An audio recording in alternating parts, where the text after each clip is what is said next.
ಮೊದಲಿಗೆ ಇಲ್ಲಿ ಆಗಮಿಸಿರ್ತಕ್ಕಂಥ ಎಲ್ಲ ಮಾಧ್ಯಮ ಮಿತ್ರರಿಗೆ ಶಿರಸಾಷ್ಟಾಂಗ ನಮಸ್ಕಾರ. ಹಾಗೆ ಬಂದಿರತಕ್ಕಂಥ ಎಲ್ಲ ನನ್ನ ಮಿತ್ರರಿಗೂ ಕೂಡ ವಂದನೆಗಳನ್ನ ಹೇಳ್ತೀನಿ. ಮೊದಲನೇದಾಗಿ ಕ್ಷಮೆ ಕೇಳ್ತೀನಿ. ನನ್ನ ಕಣ್ತಪ್ಪಿನಿಂದ ಅದು ನಂದೇ ತಪ್ಪು. ಮೇರು ನಟರನ್ನ ಫೋಟೋ ಒಂದು ಭಾವಚಿತ್ರವನ್ನು ಹಾಕಿಲ್ಲ. ಸಿನಿಮಾದಲ್ಲಿ ಆಲ್ರೆಡಿ ಇದೆ, ಬಟ್ ಇದಕ್ಕೆ ಹಾಕೋದ್ರಲ್ಲಿ ನಮ್ಮ ಟೆಕ್ನಿಷಿಯನ್ಸ್ ಮಿಸ್ ಮಾಡಿದ್ರೆ ದೇವರ ನಗು ಆಲ್ರೆಡಿ ಇದೆ. ಅದು ಈಗ ಕಣ್ತಪ್ಪಿನಿಂದ ಆಗಿದೆ. ದಯವಿಟ್ಟು ಎಕ್ಸ್ಟ್ರೀಮ್ಲಿ ಸಾರಿ. ಜೊತೆಗೆ ಚಿತ್ರ ಬಗ್ಗೆ ಮಾತಾಡಬೇಕು ಅಂತಂದರೆ ಪಾಲ್ಗುಣಿ ಮತ್ತು ಕಸ್ಟಡಿ. ಆ್ಯಕ್ಚುಲಿ ಶೂಟಿಂಗು ಪಾಲ್ಗುಣಿನ ಫಸ್ಟ್ ಸ್ಟಾರ್ಟ್ ಮಾಡಿದ್ವಿ. ಪಾಲ್ಗುಣಿ ಒಂದು ನೈಜ ಘಟನೆ ಆಧಾರಿತ ಚಿತ್ರ. ಮಂಡ್ಯ ಅನ್ನೋ ಒಂದು ನಮ್ಮ ಡಿಸ್ಟಿಕಲ್ಲಿ ನಮ್ಮ ಅಕ್ಕಪಕ್ಕದಲ್ಲಿ ನಡೆದಂಥ ಒಂದು ಇನ್ಸಿಡೆಂಟ್ ಇಟ್ಕೊಂಡು ಕತೆ ಮಾಡ್ಕೊಂಡಿದ್ದೆ. ನನ್ನನ್ನು ನಾಗೇಶ್ ಕುಮಾರ್ ನಾವು ಡಿಸ್ಕಸ್ ಮಾಡಿದಾಗ ಮಾಡೋಣಕ್ಕಂತ ಅಂತ ಹೇಳಿದ್ರು. ಆ ಚಿತ್ರನ ಅಪ್ಪಟ ಮಂಡ್ಯ ಸೊಗಡಿನಲ್ಲಿ ದೇಸಿ ಅಂತ ನಾವೇನಂತೀವಿ ಆ ಸೊಗಡನ್ನು ಇಟ್ಕೊಂಡು ಸಿನಿಮಾ ಮಾಡಿರ್ತಕ್ಕಂಥದ್ದು. ಔಟ್ ಆ್ಯಂಡ್ ಔಟ್ ಯಾವುದೇ ಕಮರ್ಷಿಯಲ್ ಎಲಿಮೆಂಟ್ಸ್ ಇಲ್ಲದೆ ಒಂದು ನಮ್ಮ ಮನೆಯ ಪಕ್ಕದಲ್ಲಿ ಅಥವಾ ನಮ್ಮ ಅಕ್ಕಪಕ್ಕ ನಮ್ಮ ಮನೆ ನಡೆದಿರ್ತಕ್ಕಂಥ ಒಂದು ಘಟನೆ ಅನ್ನೋ ಥರದಲ್ಲಿ ಒಂದು ಆ ಚಿತ್ರನ ಶೂಟ್ ಮಾಡಿದ್ದೀವಿ. ಅದನ್ನು ನೀವು ತೆರೆ ಮೇಲೆ ನೋಡ್ಬೋದು.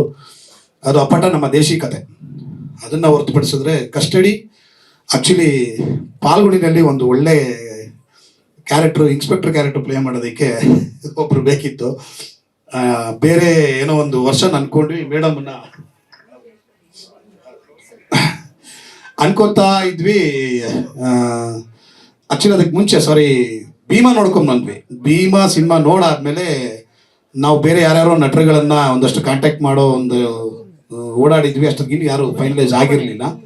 ಭೀಮಾ ನೋಡ್ಕೊಂಡು ಬಂದಮೇಲೆ ನಾನು ಅಣ್ಣನಿಗೆ ನೋಡಿ ನಮ್ಮ ಕ್ಯಾರೆಕ್ಟರ್ಗೆ ಇವರೊಬ್ಬರು ಸೆಟ್ ಆಗ್ಬೋದು ಅಂತ ಅನ್ನಿಸ್ತು ಅಂತ ಹೇಳಿದೆ. ಅವರು ಸರಿ ಮಗ ನಾನು ಮಾತಾಡ್ತೀನಿ, ಯಾಕೆಂದರೆ ಆಲ್ರೆಡಿ ತುಂಬ ಪ್ರಿಯಾ ಮೇಡಮ್ ಮತ್ತು ಅವ್ರ ಹಸ್ಬೆಂಡು ಅಣ್ಣನಿಗೆ ಆಲ್ರೆಡಿ ಕಾಂಟ್ಯಾಕ್ಟಲ್ಲಿ ಇದ್ದರು. ಇದ್ರ ಮೇಲೆ ಹೋಗಿ ಮೇಡಮ್ಗೆ ಫಸ್ಟು ಕತೆ ಹೇಳಿದೆ. ಪಾಲ್ಗುಣಿಗೆ ಒಂದು ಮುಖ್ಯ ಪಾತ್ರಕ್ಕೆ, ಅಂದರೆ ಅದು ಫುಲ್ ಫಿನಿಶ್ ಆಗಿತ್ತು. ಇನ್ನೊಂದು ಏನೋ ಒಂದು ಬೇರೆ ಒಂದು ಚೇಂಜ್ ಅಪ್ ಮಾಡಬೇಕು ಅಂತ ಅಂದ್ಕೊಂಡು ಫಸ್ಟು ಕತೆ ಹೇಳಾದ್ಮೇಲೆ ಮೇಡಮ್ ಕತೆ ಕೇಳೋದಕ್ಕೆ ಒಂದಷ್ಟು ಇಂಟ್ರೆಸ್ಟ್ ಆಗಿ ಕುತ್ಕೊಂಡು ಕೇಳಿದ್ರು ಕಥೆನ. ಒಂದಷ್ಟು ಅವರು ರಿಸಲ್ಟ್ ಹೇಳೋದಕ್ಕೆ ನಾಳೆ ಹೇಳ್ತೀನಿ ಅಂತ ಒಂದು ಟೈಮ್ ತಗೊಂಡಿದ್ರು. ಟೈಮ್ ತಗೊಳ್ಳೋ ಅಷ್ಟರಲ್ಲಿ ಒಂದು 2 ಡೇಸಲ್ಲಿ ನಾನು ಮತ್ತೆ ಇನ್ನೊಂದು ಕತೆ ನರೇಷನ್ ಮಾಡಿದ್ದೆ ಅವ್ರಿಗೋಸ್ಕರನೇ. ಈ ಸಿನಿಮಾ ಮಾಡಿದ್ಮೇಲೆ ಆ ಕತೆ ಸ್ಟಾರ್ಟ್ ಮಾಡೋಣ ಅಂತ.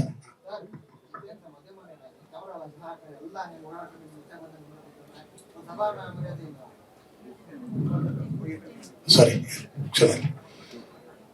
ಮೇಡಮ್ ನೋಡಿದ್ಮೇಲೆ ನಾನು ಓವರ್ ನೈಟ್ ಒಂದು ಲೈನ್ ಆರ್ಡರ್ ಮಾಡಿಕೊಂಡು ಒಂದು 2 ಡೇಸ್ ಬಿಟ್ಟು ಈ ಕತೆ ಕಸ್ಟಡಿ ಕತೆನ ನರೇಟ್ ಮಾಡಿ ಮೇಡಮ್ಗೆ ಹೇಳಿದೆ.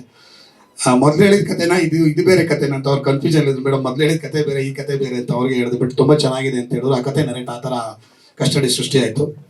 Custody actually out and out commercial, suspense elements ಇದೆ, ಸಸ್ಪೆನ್ಸ್ ಥ್ರಿಲ್ಲರ್ ಜಾನರ್ ಕತೆ.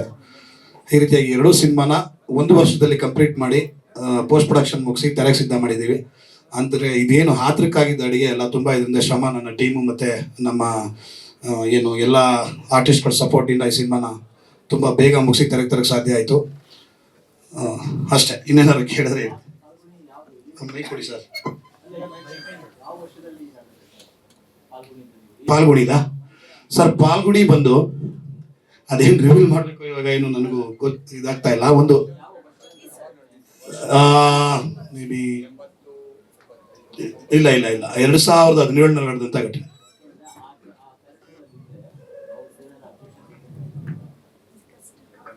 ನನಗೆ ಮೊನ್ನೆ ಆ ಘಟನೆ ಒಂದು ತಿರುಳು ಅಷ್ಟೇ. ಅಲ್ಲಿರ್ತಕ್ಕ ಓವರಾಲ್ ಕತೆ ನಾನು ತಗೊಂಡಿಲ್ಲ, ಒಂದು ತಿರುಳನ್ನ ಎತ್ಕೊಂಡಿದ್ದೀನಿ. ಅದು ಒಂದು ಇನ್ಸಿಡೆಂಟ್ ತಿರುಳನ್ನ ಎತ್ಕೊಂಡು ಬೇರೆ ಕತೆ ನಾನು ಕಟ್ಟಿದ್ದೀನಿ. 1 ನಿಮಿಷ ಮಾಧ್ಯಮ ಮಿತ್ರರಲ್ಲಿ ಒಂದು ಪ್ರಾರ್ಥನೆ. ಈಗ ಕಸ್ಟಡಿ ಬಗ್ಗೆ ಮಾತ್ರ ಮಾತಾಡ್ತಿದ್ದಾರೆ. ಪಾಲ್ಗುಣಿ ಟೀಮ್ ನೆಕ್ಸ್ಟ್ ಬರ್ಲಿದ್ದಾರೆ. ಸರ್, ನೀವು 2 ಅಲ್ಲ, ಇದು ಕಸ್ಟಡಿ ಮಾತ್ರ ಮಾತಾಡೋಣ. ಆ ನಂತರದಲ್ಲಿ ಈಗಲೇ ಮುಗಿಸ್ಬಿಡೋಣ. ಓಕೆ. ಇನ್ನ ಟೀಮ್ ನಮ್ಮ ಮೆಂಬರ್ಸ್ ಕೆಳಗಡೆ ಇದ್ದಾರೆ ಅನ್ಸುತ್ತೆ. ಪಾಲ್ಗುಣಿ ಟೀಮ್ ಇನ್ನ ಕೆಳಗಡೆ ಇದೆಯಾ?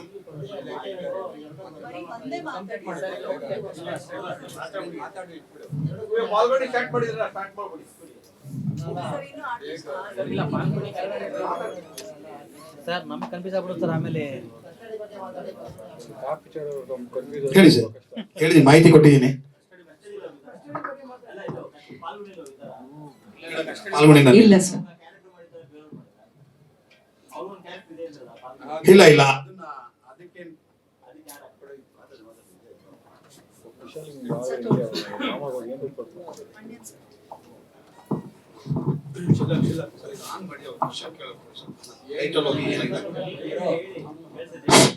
ಸರಿ ಸರ್.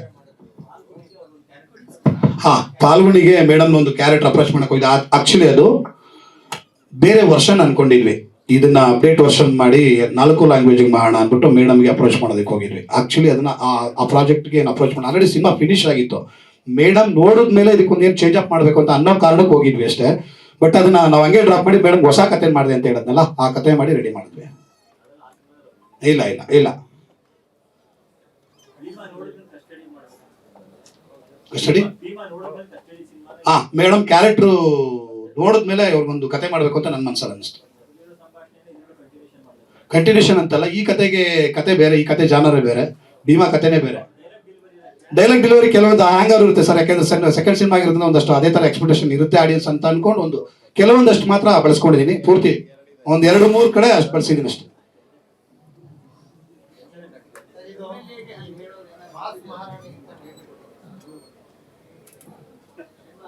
ಅಂದ್ರೆ ಸರ್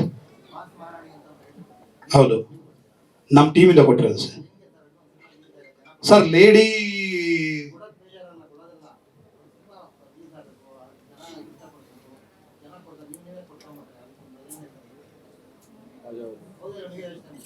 ಇಲ್ಲ, ಅರ್ಥ ಆಗಿಲ್ಲ ನೀವು ಹೇಳಿದ ಹೆಂಗೆ ಅಂತ. ಹೌದು ಹೌದು ಸರ್, ನನ್ನ ಸಿನಿಮಾ ಮಾಸ್ ಮಾರಾಣಿ ಬಗ್ಗೆ ಹೇಳಿಲ್ಲ ಸರ್. ಭೀಮಾ ಸಿನಿಮಾ ಏನಿದೆಯೋ ಅದರಲ್ಲಿ ಅಭಿಮಾನಿಗಳು ಕೊಟ್ಟಿರ್ತಕ್ಕಂಥ ಬಿರುದು, ನಾನು ಕೊಟ್ಟಿದ್ದಲ್ಲ ಅದು. ಅಲ್ಲ, ಒಂದು ನಿಮಿಷ, ನಮ್ಮ ಸಿನಿಮಾದ್ರು ಅದೇ ಕ್ಯಾರೆಕ್ಟರ್ ಫಾಲೋ ಆಗುತ್ತೆ. ಮಾಸ್ ಮಾರಾಣಿ ಕೊಟ್ಟಿದ್ದೀರಾ ಅಂತಂದ್ರೆ ಸರ್, ಈಗ ದಯವಿಟ್ಟು ಬೇಜಾರು ಮಾಡ್ಕೋಬೇಡಿ, ಈಗೆಲ್ಲ ಪ್ರಶಸ್ತಿಗಳು ಒಂದಷ್ಟು ಟ್ಯಾಗ್ಲೈನ್ಗಳು ಹಾಕೊಂಡಿದ್ದಾರೆ ಸರ್ ನಟರು. ಅವ್ರಿಗೆಲ್ಲ ಯಾರು ಕೊಟ್ಟಿದ್ದಂಗಿದ್ರೆ? ನನಗೆ ನಂಬಿಕೆ ಇದೆ ಸರ್, ಆ ಥರ ಇದೆ, ನಂಬಿಕೆ ಇದೆ. ಸ್ವಲ್ಪ ಜೋರ ಮಾತಾಡಿ ಸರ್, ಪ್ಲೇಟ್ ಎಲ್ಲ ಬಿಟ್ಟು ಸಾಕು, ಕಿವಿ ಇದಾಗ್ಬಿಟ್ಟಿದೆ.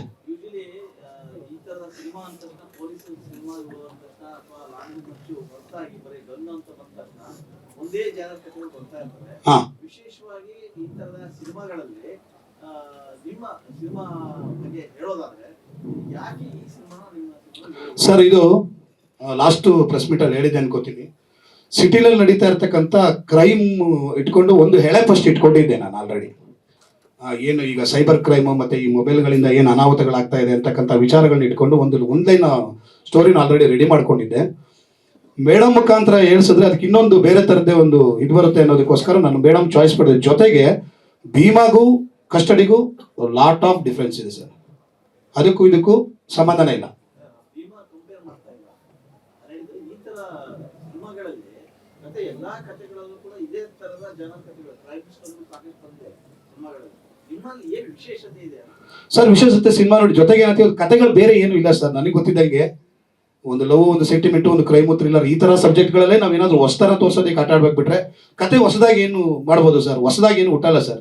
ಆಲ್ರೆಡಿ ಎಲ್ಲ ಇರ್ತಕ್ಕಂಥದ್ದನ್ನೇ ನಾವು ಅದನ್ನ ಪಾಲಿಶ್ ಮಾಡಿ ಹೊಸ ಥರದಲ್ಲಿ ಹೇಳೋದಕ್ಕೆ ಪ್ರಯತ್ನ ಪಡ್ಬೋದು. ಮೇಕಿಂಗ್ ಶೈಲಿ ಬದಲಾಯಿಸಿ ಬಂದ್ಬಿಟ್ರೆ ಎಲ್ಲ ಅಣ್ಣವರಿಂದ ಹಿಡಿದು ಆ ಕಾಲದಿಂದ ಹಿಡಿದು ಇಲ್ಲಿವರೆಗೂ ಎಲ್ಲಾ ತರದ ಜಾನರ್ ಕಥೆಗಳನ್ನು ಮುಟ್ಟಿ ಆಗಿದೆ ಸರ್.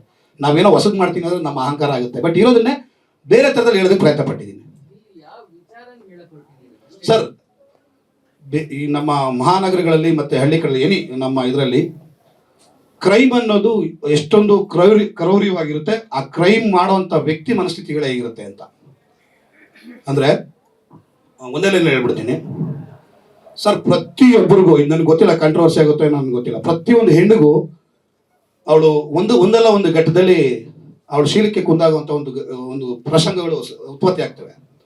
ಹಾಗೆ ಪ್ರತಿಯೊಬ್ಬ ವ್ಯಕ್ತಿ ಜೀವನದಲ್ಲೂ ಕೂಡ ಕ್ರೈಮ್ ಮಾಡಬೇಕು ಅಂತ ಒಂದು ಘಟನೆ, ಒಂದು ಸನ್ನಿವೇಶ ಸೃಷ್ಟಿ ಆಗೇ ಆಗುತ್ತೆ.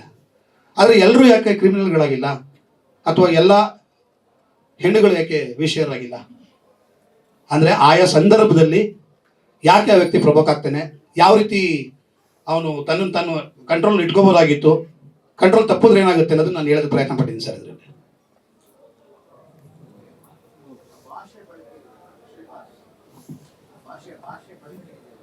ಸ್ವಲ್ಪ ಜೋರಾಗಿ ಸರ್.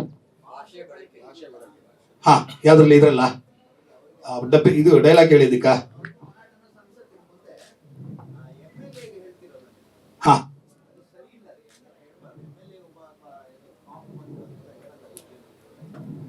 ಹ್ಞೂ ಸರ್, ನಾನು ಹಿಂದೆ 4 ಸಿನಿಮಾ ಮಾಡಿದ್ದೀನಿ. 3 ಸಿನಿಮಾ, ಇದು 4ನೇ ಸಿನಿಮಾ. ಅಲ್ಲ, ಒಂದೇ ನಿಮಿಷ, ನಿಮ್ಮ ಕ್ವಶನ್ಗೆ ನಾನು ಆನ್ಸರ್ ಮಾಡ್ಬಿಡ್ತೀನಿ. ತುಂಬಾ ಅಚ್ಚುಕಟ್ಟಾಗಿ ಫ್ಯಾಮಿಲಿ ಸಮೇತ ಕುತ್ಕೊಂಡು ನೋಡುವಂಥ ಸಿನಿಮಾ, ಆ ಥರದ್ದು ಸಿನಿಮಾಗಳು ಮಾಡ್ತೀನಿ, ನನಗೆ ಮಾಡಕ್ಕೆ ಬರುತ್ತೆ. ಅದಕ್ಕೆ ನೀವು ಪಾಲ್ಗೊಳ್ಳಿ, ನೋಡ್ಬೋದು ನೀವು ಅದರಲ್ಲಿ. ಆದರೆ ಕೆಲವು ವಿಚಾರಗಳನ್ನು ನಾವು ಮನೆಯಲ್ಲಿ ಬಳಸ್ತೀವಿ, ಎಲ್ಲ ಕಡೆನೂ ಬಳಸ್ತೀವಿ. ಆಮೇಲೆ ಯಾವುದು ಆ ಡೈಲಾಗ್, ಪರ್ಟಿಕ್ಯುಲರ್ ಡೈಲಾಗ್ಗಳಿತ್ತು, ಯಾವುದೇ ಹೀರೋಗಳು ತಗೊಳ್ಳಿ ಸರ್, ನೀವು ಅದನ್ನು ಮಾತ್ರ ಜನ ಎಂಜಾಯ್ ಮಾಡ್ತಾರೆ, ಲಕ್ಷಗಟ್ಟಲೆ ಕೋಟಿಗಟ್ಟಲೆ ಯೂಸ್ ಮಾಡ್ತಿರ್ತಾರೆ. ನಾನದು ಸರಿ ಅಂತ ಸಮರ್ಥಿಸ್ಕೊಳ್ತಾ ಇಲ್ಲ, ನಾನದು ಸರಿ ಅಂತ ಏನು ಸಮರ್ಥಿಸ್ಕೊತಿಲ್ಲ. ಬಟ್ ಆ ಸನ್ನಿವೇಶಕ್ಕೆ ಇವತ್ತಿನ ನಮ್ಮ ಡಿಪಾರ್ಟ್ಮೆಂಟಲ್ಲಿ ನೀವು ನೋಡಿರ್ತೀರ, ನಾವು ಹೋದ್ರೆ, ನೀವು ಹೋದ್ರೆ, ಎಲ್ಲರೂ ನೋಡಿರ್ತೀವಿ ಯಾವ ರೀತಿ ಪದ ಬಳಕೆ ಇದೆ ಅಂತ. ಆ ಹ್ಯಾಂಗ್ ಓವರ್ನಲ್ಲಿ ಆ ಡೈಲಾಗ್ಗೋಸ್ಕರ ಬರದೆ ಬೇರೆ ಬರಿಬೋದಿತ್ತು ಸರ್, ಬಟ್ ನನಗೆ ಅದು ಸೂಕ್ತ ಅನ್ನಿಸ್ತು, ಅದಕ್ಕೋಸ್ಕರ ಬರ್ದಿದ್ದೆ ಸರ್. ಒಂಚೂರು ಜೋರಾಗಿ. MLA ಅವ್ರಿಗೆ ಹೇಳೋವಂಥ ಡೈಲಾಗು ಪದ ಬಳಕೆ ಸರಿ ಇಲ್ಲ ಅಂತ ಹೇಳ್ತಿದ್ದಾರೆ. ಆ ರೀತಿ ನಿಜ ಜೀವನದಲ್ಲಿ ಯಾರು ಹೇಳೋ ಹಾಗಿಲ್ಲ, ಒಬ್ರು ಆರಕ್ಷಕ ಇಲಾಖೆಯಲ್ಲಿ ಇರುವಂತವ್ರು ಒಬ್ಬ MLAಗೆ ಅನ್ನೋದು ಅವರ ಪ್ರಶ್ನೆ. ನೀವು ಅದನ್ನ ಯಾಕೆ ಬಳಸಿದ್ದೀರಾ? ಸರಿ, ಕರೆಕ್ಟ್ ಸರ್. ಹೇಳ್ತಿಲ್ವಾ ಸರ್? ಬಳಸ್ತಿದಾರ, ಬಳಸ್ತಿಲ್ವಾ? ಪೊಲೀಸರು ಯಾರು ಹಾಗೆ ಬಳಸಲ್ಲ. ಪೊಲೀಸರು ಯಾವತ್ತೂ